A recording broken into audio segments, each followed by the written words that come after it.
안녕하세요. 도라인 성형외과 조재호 정유석 김윤근입니다. 오늘은 디플레인 안면 거상합니다. 제가 좀 있으면 받아야 될 것 같습니다. 어떤 사람이 하면 좋습니까? 디플레인 안면 거상.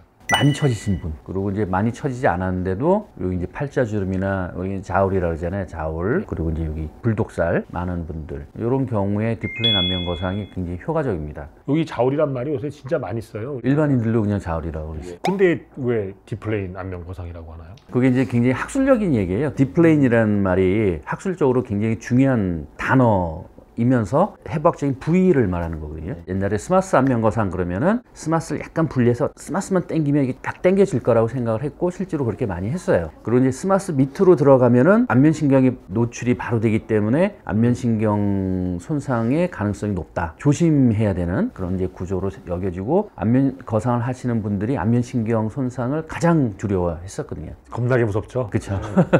손상 딱 되면은 바로 얼굴이 딱 변합니다. 이렇게 들어갑니다. 네, 돌아가죠. 근데 이제 우리가 디플레인이라는 개념은 15년 전부터 그런 개념이 이제 만들어져 왔는데, 정확하게 정착되기 시작한 것은 최근입니다. 해부학적으로 검사를 해봤더니 신경이 지나가는 층하고 스마스하고 중간에 알려져 있지 않은 얇은 층이 있더라. 얼굴은 5개의 플레인으로 구성이 돼 있거든요. 아주 복잡하게 되어 예. 근데 그 중에 이제 한 플레인이 디플레인인데, 그 디플레인이 예전에는 없었어요. 4개의 플레인으로 구성되어 있다가 최근에 이제 5번째 플레인 그래갖고 디플레인이 나왔는데, 거기를 박리해서 들어갔더니 밑으로 신경이 붙으면서 손상을 주지 않고 멀리까지 우리가 원하는 만큼 박리를 할 수 있더라. 요즘은 그 플레인을 따라서 박리를 하고 진행을 하다 보니까 안면신경 손상의 가능성이 확연히 줄어들고, 그리고 이제 멀리까지 박리를 하니까 당겨지는 정도가 강해져서 효과가 좋더라. 그런 내용입니다. 이거 되게 심오한데. 층이 3개만 돼도 정신이 하나 없는데 5개 중에 맨 밑에 있는, 저는 그게 D 플레인인 줄 알았어요. 알파벳 D, A층, B층, C층 이거 배운 적이 없는데. 정 원장님 수술할 때 제가 가끔 이렇게 보는데 정말 무시무시한 수술이라고 저는 생각합니다. 그러지 마세요. 우리 구독자님들 무서워하세요. 무시무시한 수술 맞습니다. 근데 무시무시한 거는 수술하는 의사만 무시무시하고요, 수술 받는 분들 입장에서는 굉장히 만족도 높고 행복한 수술이죠. 결과는 좋은데 정말 시간 많이 걸리고 정성이 많이 들어가는 아주 복잡한 수술이라고 볼 수 있습니다.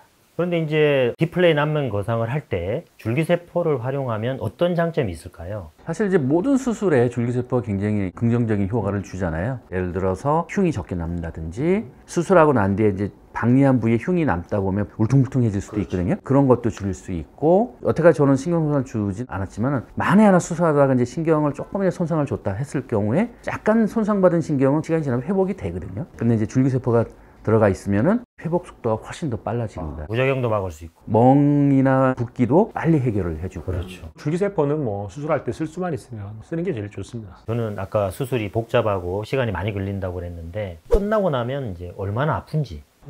수술하시고 나면요, 하루 정도 막 되게 아파하세요. 아파하는 이유가 수술한 것 때문에 아픈 게 아니고요, 수술하고 나면은 아무리 조심스럽게 하고 그래도 출혈이 일어날 수가 있고 그러거든요. 그래서 우리가 이제 지혈을 다 하려고 하지만은 미처 못한 지혈 때문에 부분적으로 출혈이 일어날 가능성이 있습니다. 그래서 이렇게 압박을 해놔요. 붕대로 얼굴도 감고 머리도 이렇게 감고, 이 머리를 감아놓은 붕대 때문에 두통이 굉장히 심하다고 하세요. 네. 그래서 압박에 의한 두통. 그래서 하루 정도는 좀 많이 불편하시더라도 그렇게 살짝 압박을 좀 해놔야 되고, 그 다음날 이제 저희가 치료할 때 압박했던 붕대는 다 풀어드리고요, 가볍게 이제 드레싱을 해드리거든요. 그러면은 왜 이렇게 안 아프지? 뭐 이렇게 말씀을 하십니다. 하루는 불편할 수 있다. 그렇죠. 세수나 식사 같은 이런 일상생활은 언제쯤 가능한 건지. 세안은 3일째 정도면 가능해요. 대신에 막 우리가 보통 하는 것처럼 이렇게 하는 게 아니라 물을 적셔서 이렇게 가볍게 닦는 정도는 가능합니다. 그런데 이제 강하게 스크러빙 하는 거는 실밥 뽑고 한 2, 3일 후에 가능합니다. 식사는 당기는 방향이 우리가 이제 이렇게 상방으로 당기긴 하지만, 그래도 상방으로만 당겨지는 게 아니라 외측으로 좀 당겨지거든요. 입이 약간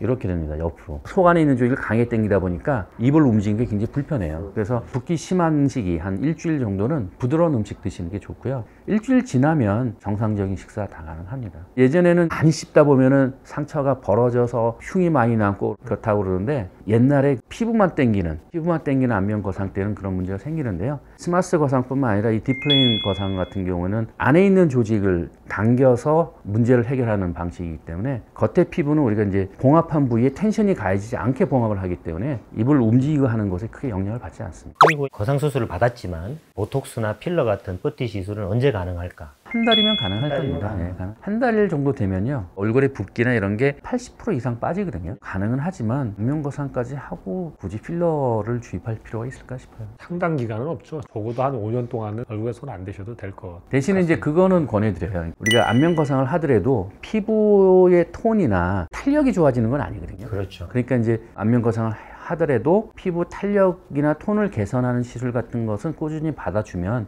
도움이 많이 됩니다. 거기에서 또 줄기세포가 작용을 그렇죠. 하죠. 줄기세포 치료 꾸준히 받으시면 피부의 탄력, 텐션 이런 것들이 잘 유지됩니다. 오늘은 D플레인이 아니라 D플레인 안면 거상 수술에 대해서 알아봤습니다. 오늘 내용이 도움이 되셨다면 구독, 좋아요. 알림 설정 부탁드립니다. 안녕.